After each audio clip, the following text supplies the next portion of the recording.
The world seemed to slow down the moment Denzel Washington walked onto that stage.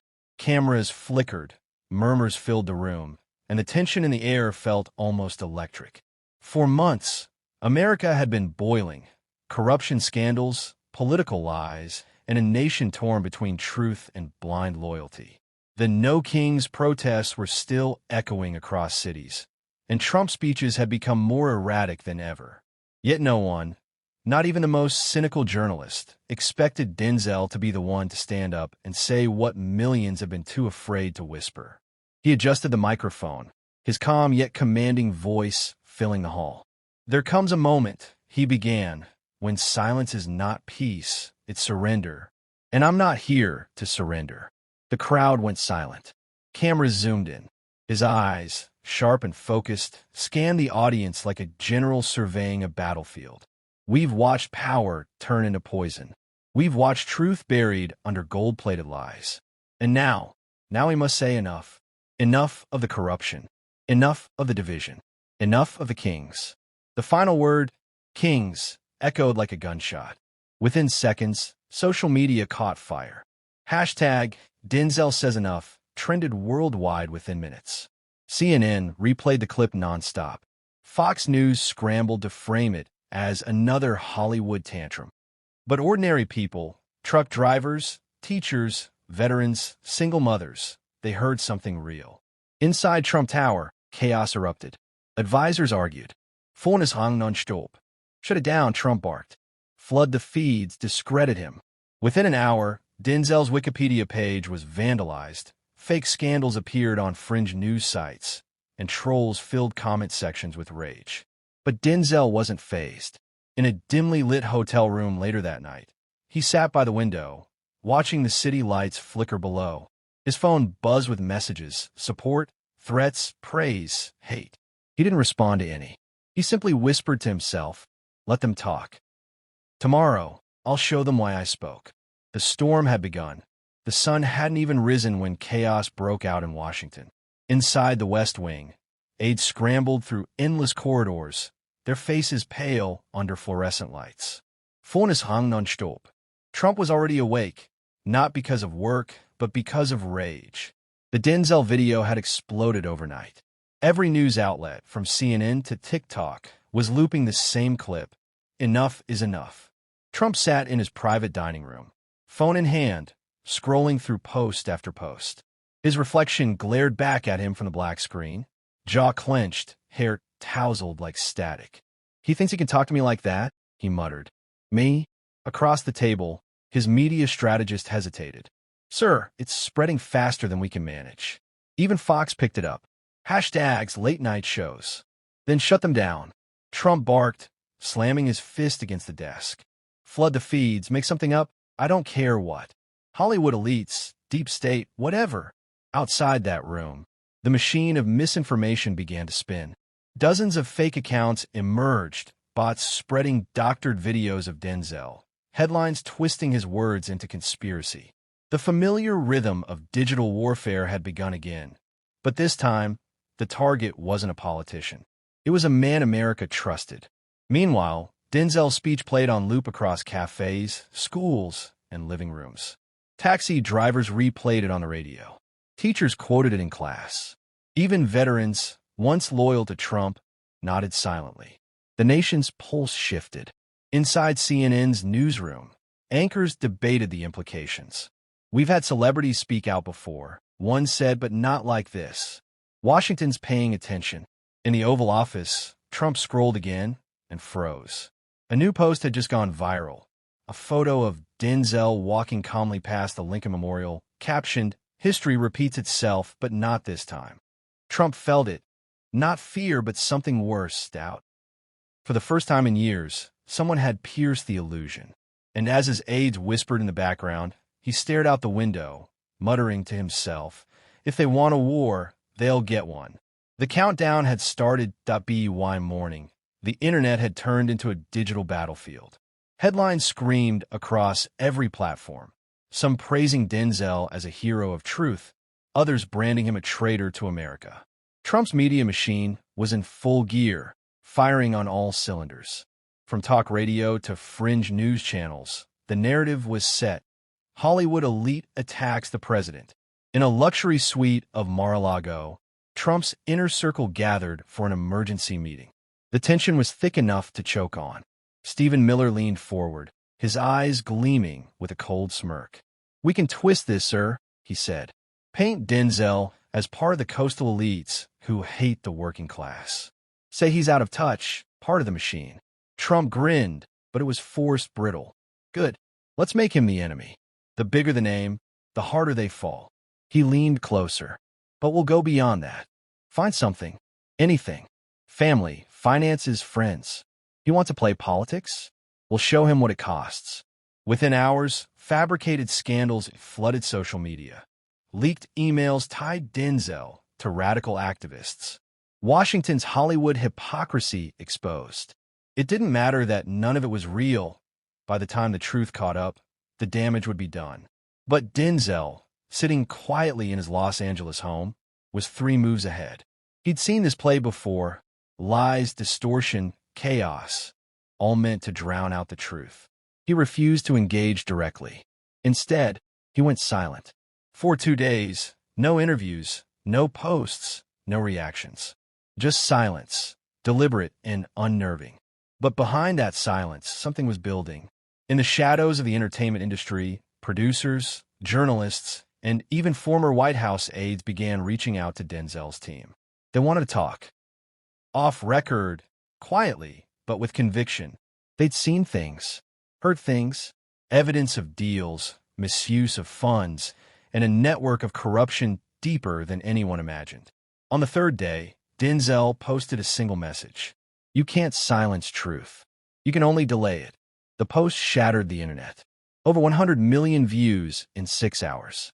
Hashtag Denzel versus Trump became the most discussed topic on Earth. Meanwhile, inside Trump's circle, panic returned. "Sir," Miller said carefully, "we might have overplayed it." Trump's eyes narrowed. "No, he's bluffing. He doesn't have proof." But he was wrong. Denzel had something, and what he would reveal next would shake Washington to its core. The night Denzel spoke again, America stopped breathing. Every network tuned in, every phone screen lit up, and even those who had once mocked him now waited in uneasy anticipation. It wasn't a Hollywood speech this time. It was something far heavier. The setting was stripped down, no lights, no audience, just Denzel sitting at a desk with a single microphone and a laptop open beside him. He began with calm precision. "For years," he said, his voice low and steady, "we've been told to trust power, to believe that the system will fix itself. But what happens when the system is the problem?" The camera zoomed in slightly. His eyes, sharp, unflinching, met the viewers. "Tonight, I'm not here as an actor. I'm here as an American." He clicked the laptop. Documents appeared, government memos, internal emails, even footage from closed-door meetings. "These," Denzel continued, "are the records they said didn't exist. Proof that public funds were diverted to shell companies tied to Trump's inner circle. Money meant for rebuilding communities stolen. Across the country, living rooms filled with gasps. On Twitter, disbelief exploded. Hashtags collided. Hashtag Denzel leaks. Hashtag Trump corruption. Hashtag the truth files. Journalists scrambled to verify, and within minutes, CNN confirmed the documents were authentic. Inside the White House, panic turned to fury. Trump, red-faced and pacing, yelled into his phone, "Fake! It's all fake. I never signed anything."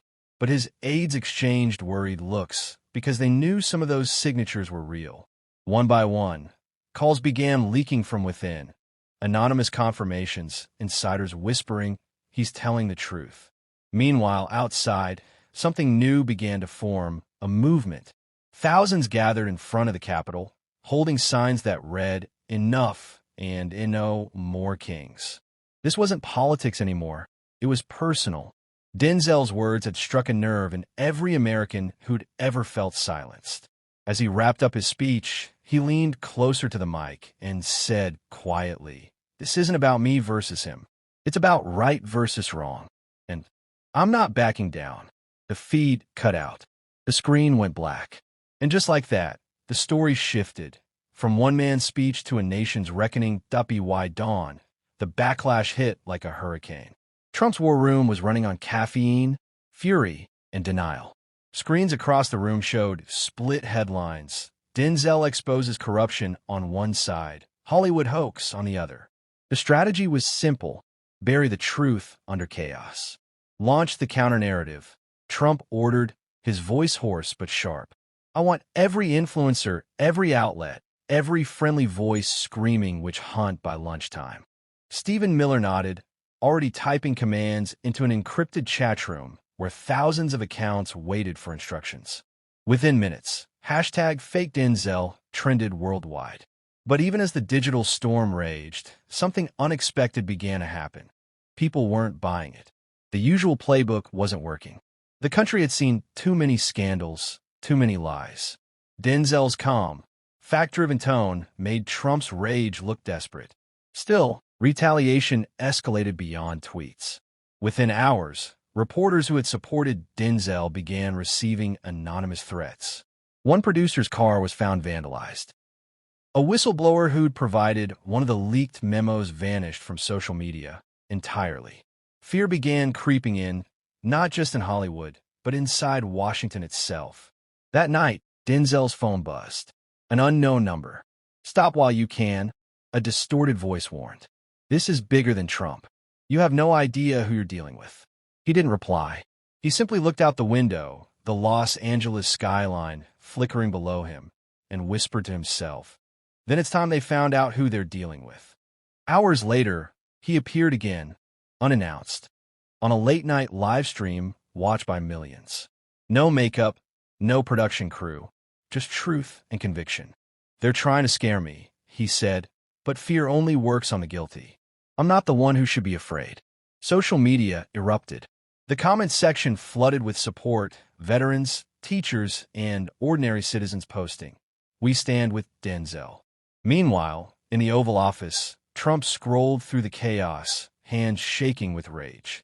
"Give me Fox. Give me anyone. He's not an actor anymore. He's an enemy." But what Trump didn't realize was that the battle had already escaped his control. What had begun as a PR war was morphing into something far more dangerous, a national awakening. By the end of the week, Washington didn't feel like Washington anymore. The usual smug rhythm of power, the press briefings, the polished denials, the photo ops, had collapsed into a state of nervous improvisation. Reporters were camping outside the White House as leaks from within Trump's own circle began dripping like acid through the marble. One former aide, speaking anonymously to The Guardian, confessed he knew about the diversions. He signed off personally. Everyone in that room did. That single quote hit the internet like a detonation. Networks replayed it on loop. Anchors stumbled to maintain composure while the phrase "he signed off personally" echoed in every newsroom. Inside Mar-a-Lago, Trump's closest advisors argued over damage control. Some demanded to sue Denzel for defamation. Others whispered about cutting deals behind Trump's back. Jared Kushner had already quietly left Florida, claiming business abroad. Even loyalists were beginning to vanish into the shadows. Trump slammed his fist on the table. "They're all cowards," he bellowed. "We fight back or we die trying." Meanwhile, Denzel had gone completely dark again. No appearances, no social posts, no public statements. The media speculated wildly. Was he hiding? Was he threatened? The mystery only fueled the flames. In reality, he was nowhere near Hollywood. He was in D.C., sitting with two investigative journalists and a retired intelligence officer who'd reached out after seeing his live stream. They laid out new evidence, recordings, financial trails, donor lists that linked Trump's re-election committee to a secret offshore account network. It was corruption on an industrial scale. Denzel leaned back, eyes burning with conviction. "If this comes out," he said, "it's not just about him anymore. It's about every one of them who let this happen." The retired agent nodded gravely. "Then you'd better be ready for what happens next. Because when you shine light this bright, every shadow fights back." And fight back they did. Within 24 hours, news broke that Denzel was under federal investigation for information tampering. A baseless accusation, but it didn't matter. The machinery of intimidation was in motion. Yet this time the narrative didn't hold. Even traditional outlets, long afraid to cross Trump's empire, began asking questions. The truth was spreading faster than the lies could catch it. Outside the Capitol, protesters gathered again, louder, angrier, more united than ever. Their chant was simple and relentless. No more lies, no more kings. And somewhere in that crowd, a sign rose above the rest. Denzel lit the match. Now we burn the truth bright. Morning broke with the sound of chaos. The front page of the New York Times screamed, "White House implodes. Senior officials turn on Trump." It wasn't just gossip this time. It was documentation. Receipts, internal messages, and recordings that confirmed everything Denzel had exposed. The very fortress Trump had built on intimidation and illusion was finally cracking, brick by golden brick. Cable news turned into an unending autopsy of corruption. Former allies, senators, advisors, even family were lining up to save themselves. Melania was spotted boarding a plane alone. Pence issued a vague statement about the need for moral accountability, and Fox anchors, once fiercely loyal, began to slip phrases like political liability into their scripts. In the chaos, Trump did what he always did. He went live. Sweat glistened on his forehead as he shouted into the camera, his voice rasping with anger. "It's a witch hunt. Denzel's a washed-up actor. A fraud." He slammed a stack of papers on his desk. Fake news. All of it. But this time, his tirade didn't trend. It backfired. Viewers saw fear, not strength. Meanwhile, in downtown Los Angeles, Denzel stood before a packed auditorium. It wasn't a movie premiere, it was a rally. Thousands filled the streets, waving signs that read, "Truth over power," and "Justice has no script." He didn't read from a teleprompter. He didn't need to. "I didn't set out to destroy a man," Denzel said, voice low but steady.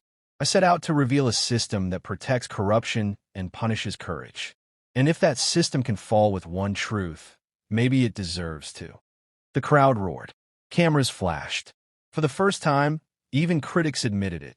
Denzel had crossed from celebrity to symbol, from Hollywood legend to political firestorm. That night, a clip of his speech hit 100 million views. Comment sections turned into battlegrounds, some hailing him as the voice of the people, others branding him a traitor. But one thing was undeniable. Trump's empire was collapsing under the weight of exposure, and Denzel's name had become synonymous with resistance.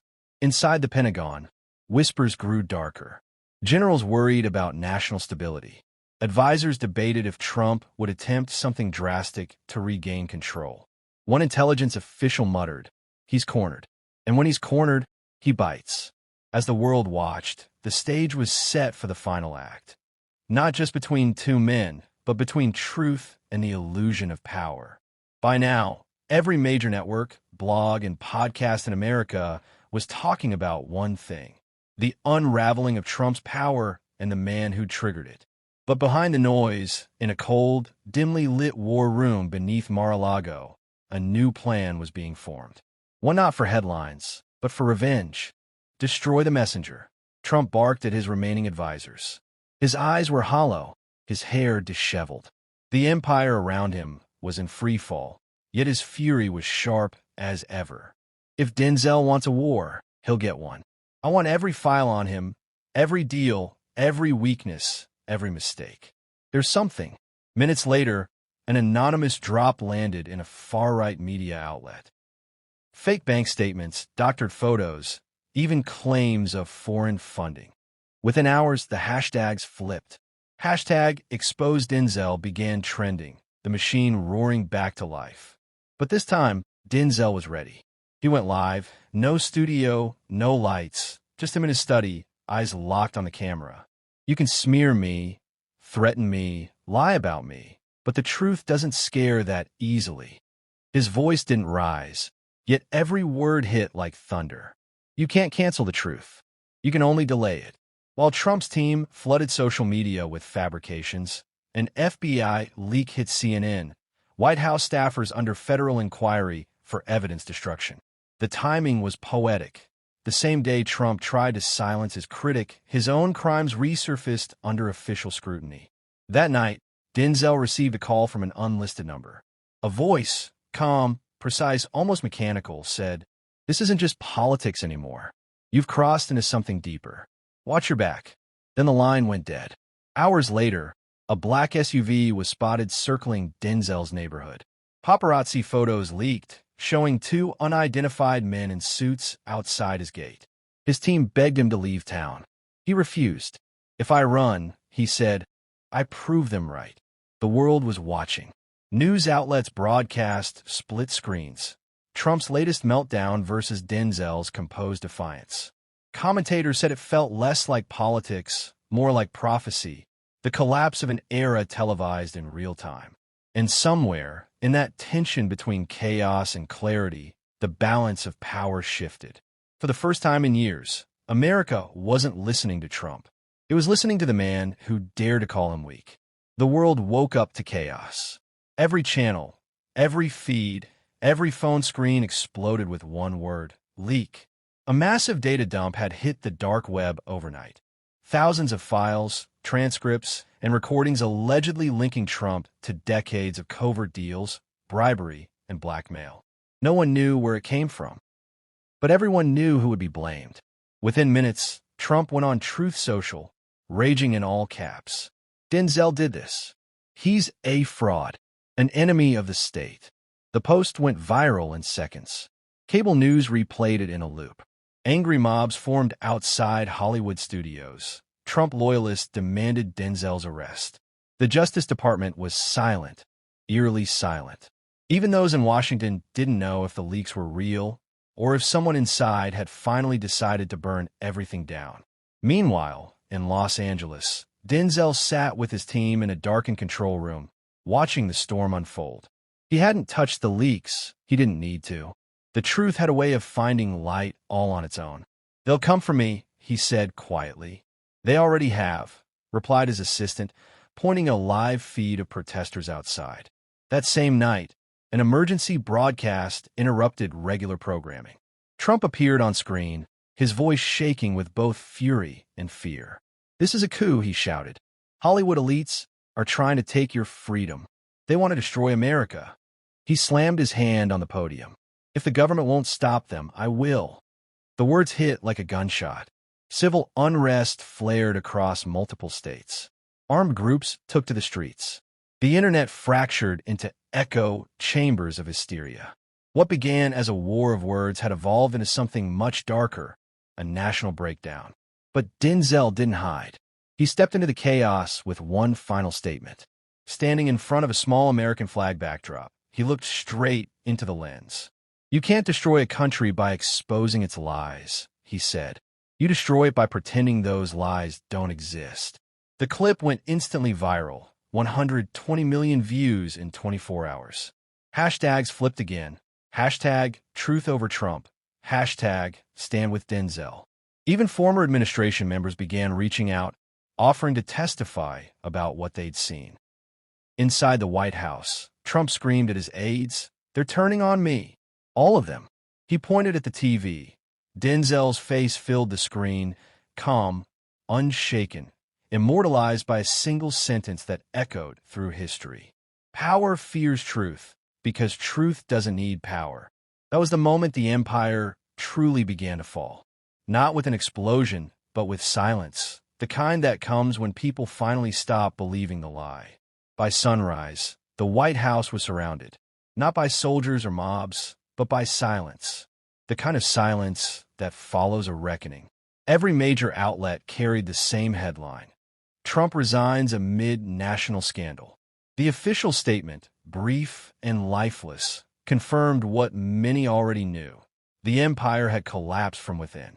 Inside, aides packed boxes, shredders hummed, and the ghost of a once untouchable presidency drifted through the empty halls. Trump sat alone in the Oval Office for the last time. The cameras outside waited, but he didn't appear. The man who had commanded headlines for years couldn't find a single word that would save him. Across the country, screens lit up with a different image. Denzel Washington standing before the Lincoln Memorial, the place where another kind of truth had once been spoken. No entourage, no script, no Hollywood polish, just a man who refused to be silenced. "I didn't come here to replace anyone," he said, voice carrying through the cold morning air. "I came here because silence became betrayal. Power without truth is corruption, and truth without courage is nothing." The crowd, tens of thousands strong, erupted. Journalists called it the speech that healed a nation. Historians later called it the day America looked in the mirror. Behind the applause, Denzel's phone buzzed, a message from an unknown number. Only 2 words, "You won." He smiled faintly, then turned back to the monument. "Nobody wins," he whispered, "but maybe we finally learned." That night, an image went viral. Denzel walking alone down Pennsylvania Avenue, the Capitol lights glowing in the distance. Underneath, someone had written, "When lies burn away, truth remains." It became the closing line of documentaries, podcasts, even history books. Not because it was poetic, but because it was real. And somewhere, in that brief and fragile silence that follows every storm, America took its first breath of truth in a long, long time. And that's how the storm finally ended, not with violence, not with victory, but with truth. For years, America watched power corrupt, words divide, and fear take root. But when one man stood up, the lie began to burn. Denzel didn't fight for fame. He fought for clarity, for a country that forgot what honesty looked like. So remember this: when the cameras fade, when the headlines die, and when history starts rewriting itself, truth is what stays. If you believe that too, don't just watch. Speak, share, subscribe, because silence is how the next lie begins.